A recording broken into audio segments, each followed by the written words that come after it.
La Biblia dice en 1 Timoteo capítulo 3, verso 16, que nosotros somos columna y baluarte de la verdad. Esa es la razón por la que en The True Happiness tenemos un único propósito, y es compartir la palabra de Dios para que todo aquel que nos escuche tenga una comunión real y verdadera con Jesucristo.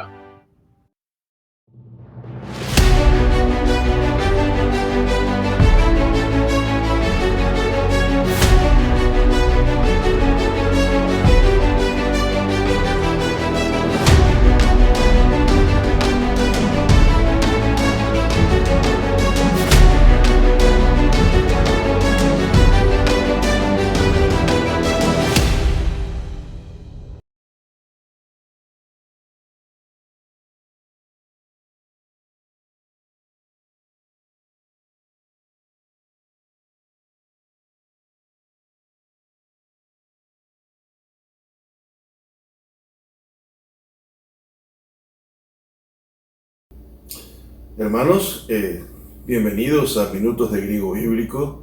El día de hoy estaremos estudiando Romanos capítulo 5, versículo 1, y estaremos analizando una palabra que ya la hemos visto en el estudio del libro de Romanos, pero para aquellos que no estuvieron en el estudio del libro de Romanos, pues bienvenidos sean a este estudio de Minutos de Griego Bíblico, donde hoy estaremos hablando de la palabra griega dikaio. El día de hoy vamos a analizar esta palabra dentro de su contexto en Romanos capítulo 5, versículo 1. Y bueno, antes de empezar vamos a orar. Padre nuestro que estás en los cielos, te damos gracias por este tiempo, Señor, en el cual estamos todos juntos orando, Señor, en la autoridad de Jesucristo. Señor, estamos juntos todos aquí, Señor, como hijos tuyos, Señor, pidiéndote en este tiempo de que tú puedas tomar control de estos minutos, Señor, y que esta palabra que hoy vamos a aprender, a recordar o a profundizar, sea de bendición para nuestras vidas como creyentes y estudiantes de teología. Te damos gracias, Señor, en el nombre de Jesús. Amén. Hermanos, los invito a abrir sus Biblias en Romanos capítulo 5, versículo 1. El texto de Romanos capítulo 5, versículo 1 dice: Justificados pues por la fe, tenemos paz para con Dios. Estamos hablando aquí de algo interesante, ¿no? Estamos hablando de que aquellos que han sido justificados pues por la fe tienen paz para con Dios. Habla de tener paz con Dios. Quiere decir que antes de tener paz ha habido quizás guerra, una discordia. Pues la Biblia dice que si no eres con Dios, eres contra Dios, ¿no? O sea, todo aquel que está fuera de Cristo se constituye en enemigo de Dios. Así que el día de hoy el texto nos está diciendo, dice, justificados pues por la fe. Está diciendo de que hemos sido justificados, pero por la fe. Obviamente esta fe habla de haber tenido fe en Jesucristo, ¿no?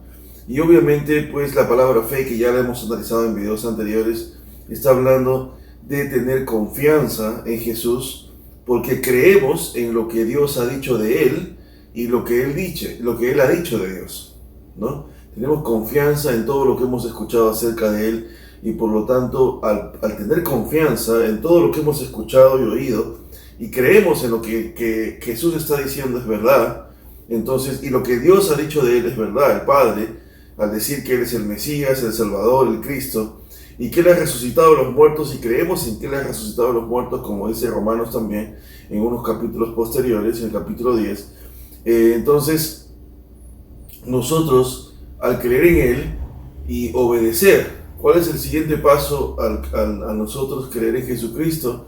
Pues reconocerle como Rey, ¿no?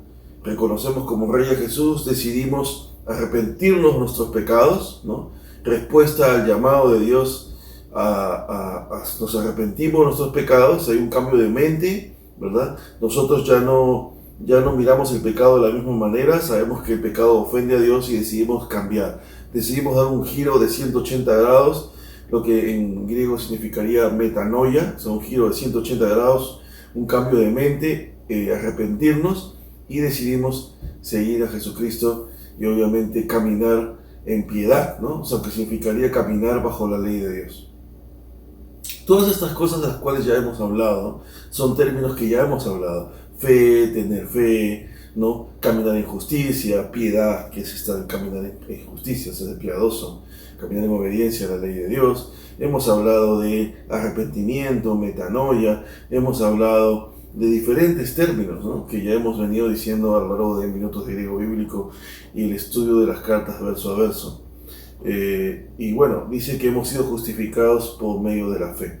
Ahora, la palabra justificar es una palabra griega, que es la que hoy quiero estudiar con ustedes, de una manera quizás no tan extensa por el tiempo, pero sí de una manera no tan superflua tampoco.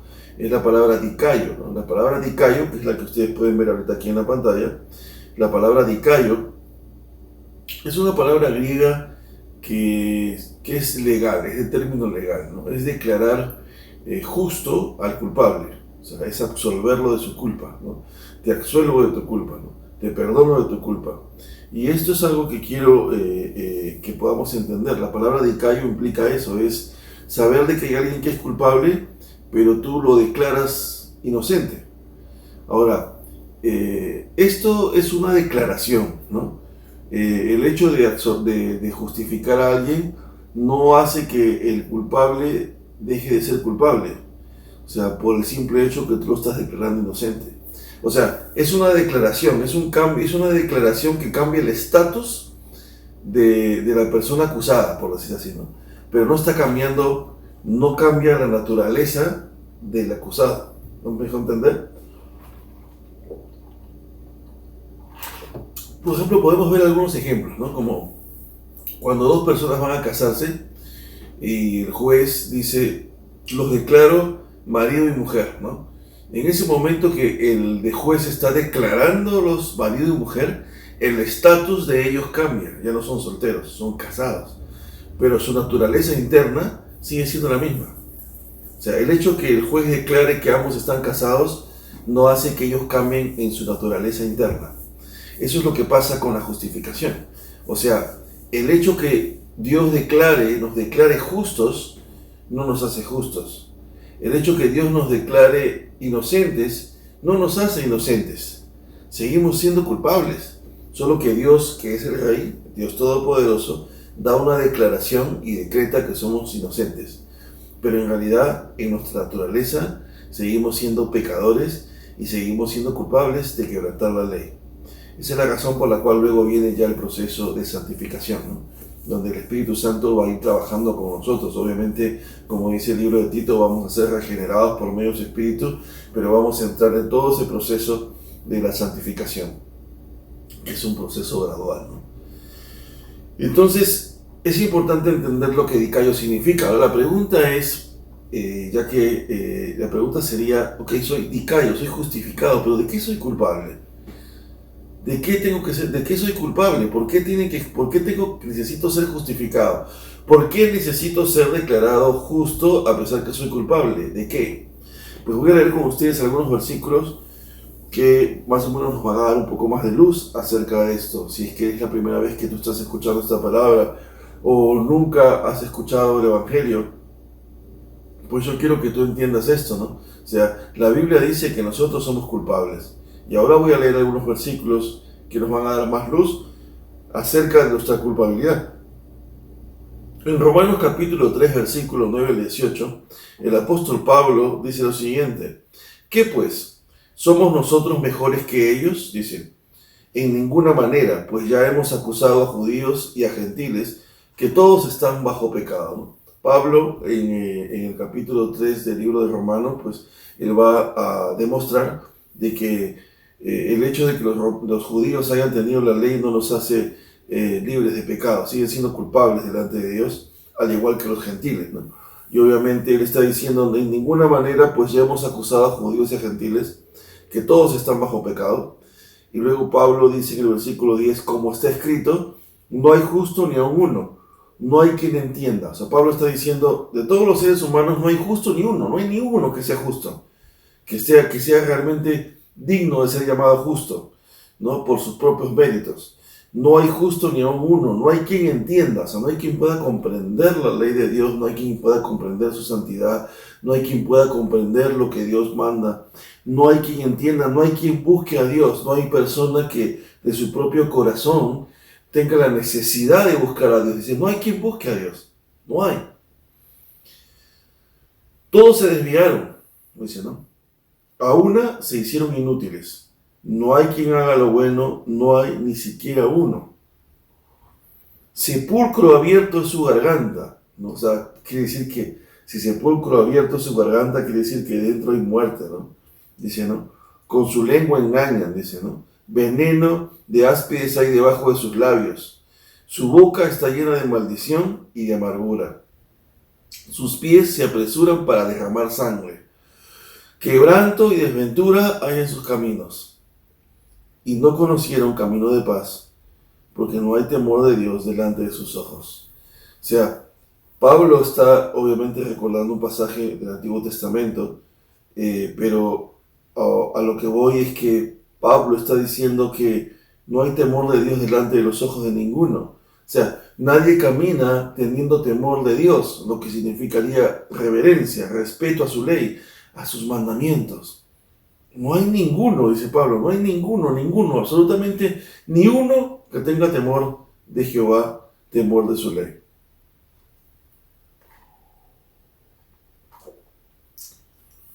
Entonces, Romanos capítulo 3, versículo 9 al 18, el apóstol Pablo nos está haciendo un análisis de la situación espiritual del ser humano.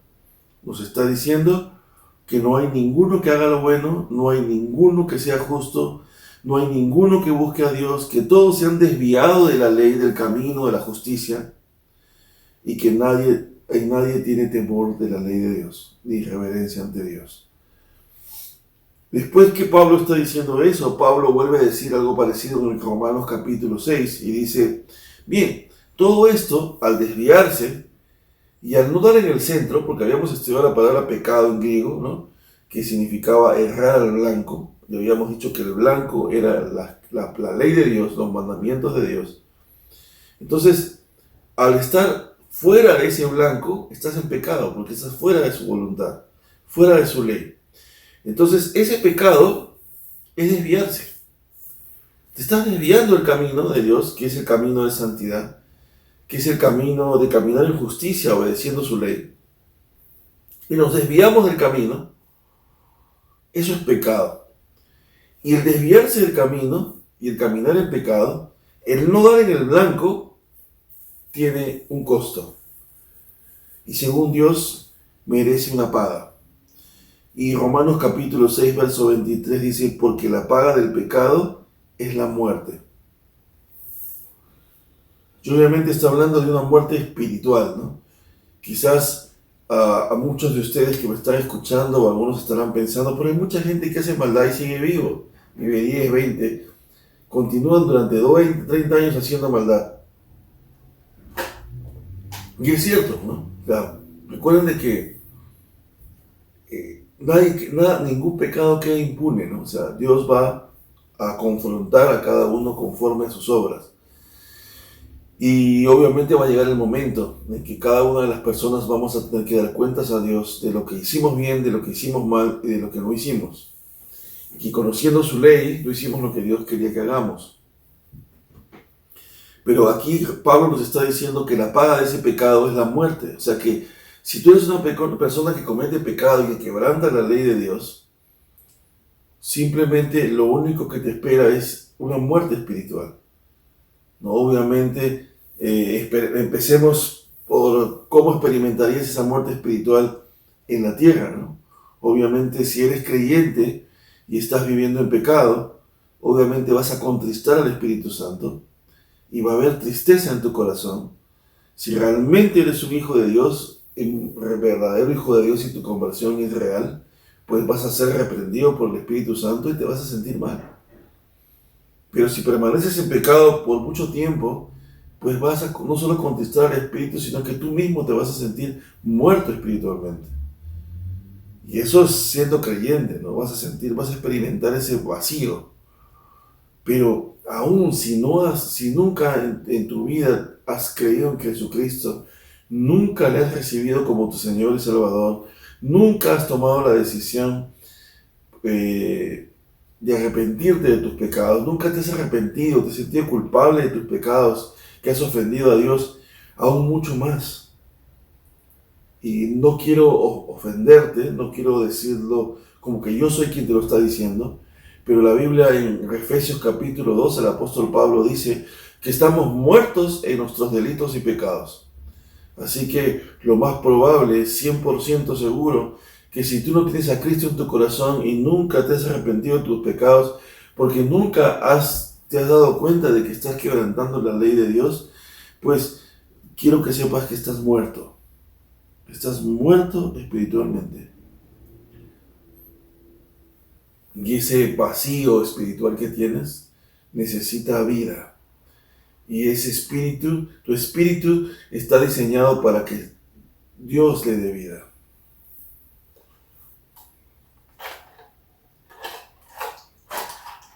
Y eso es algo importante que quiero que entiendas. O sea, todo el que me está escuchando, ¿no? Sin Cristo estamos muertos. Él es la vida, dice. En Él estaba la vida, dice Juan, capítulo 1. Entonces, ¿cuál es la paga del pecado? La muerte. No solamente la muerte espiritual de sentirnos sin vida, sin Jesús, porque Él es la vida, sino que todos tenemos que morir.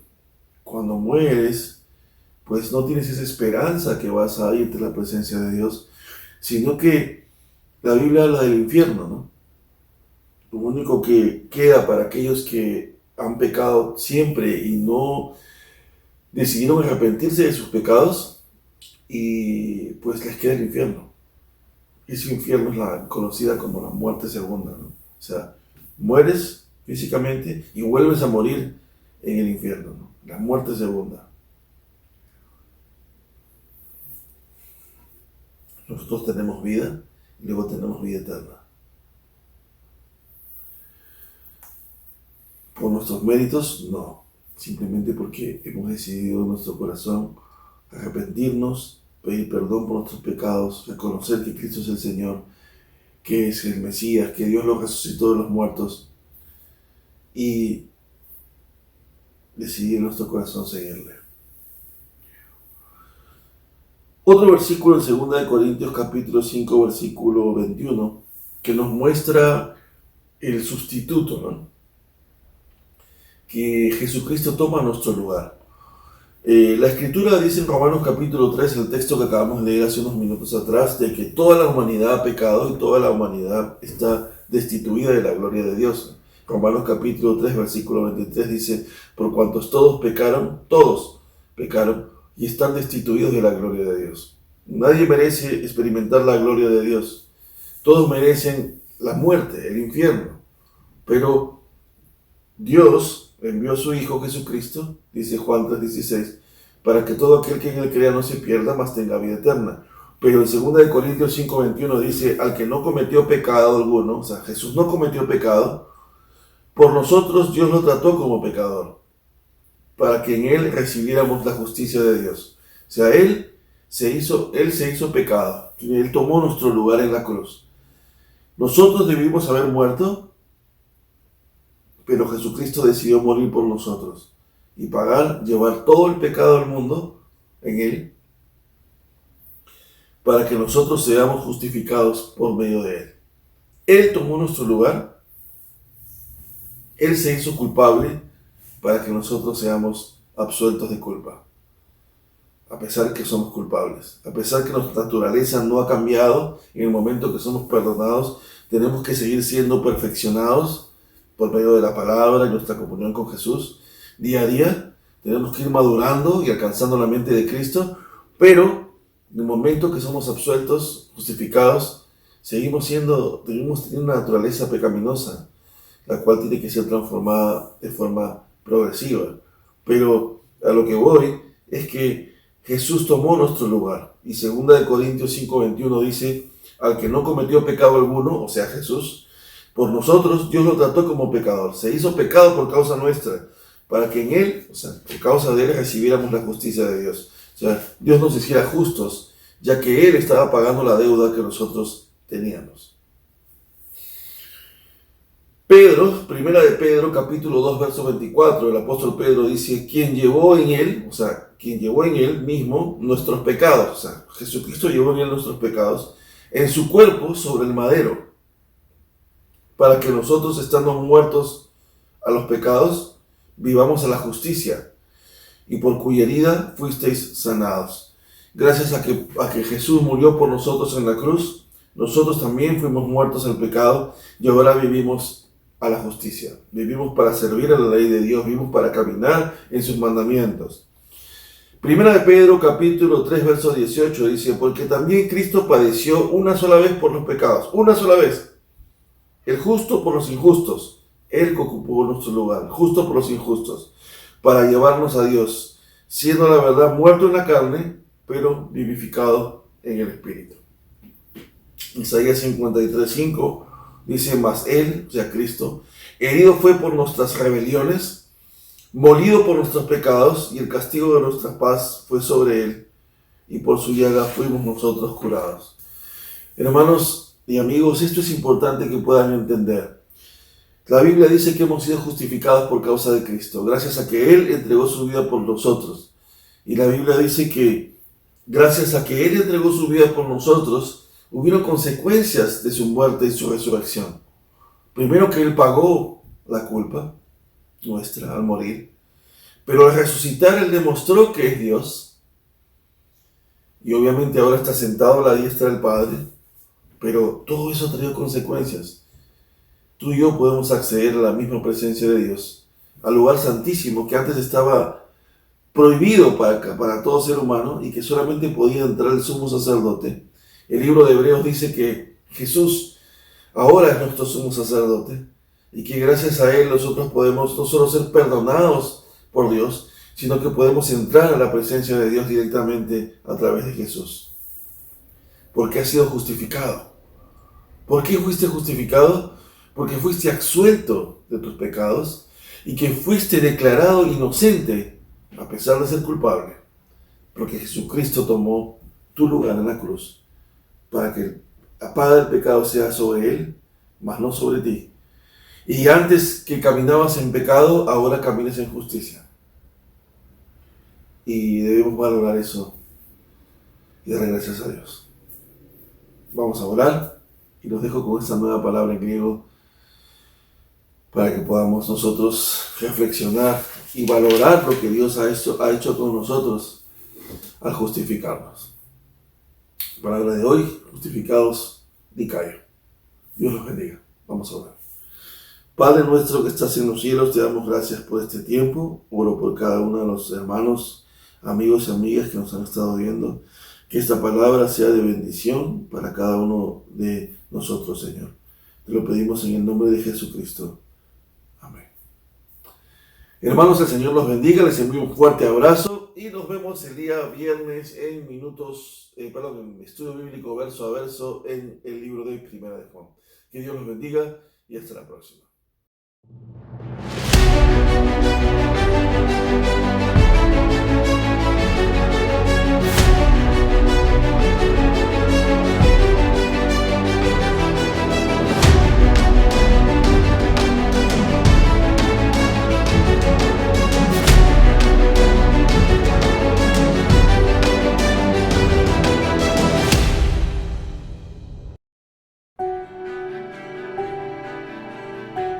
La Biblia dice en primera de Timoteo capítulo 3 verso 16 que nosotros somos columna y baluarte de la verdad. Esa es la razón por la que en The True Happiness tenemos un único propósito y es compartir la palabra de Dios para que todo aquel que nos escuche tenga una comunión real y verdadera con Jesucristo.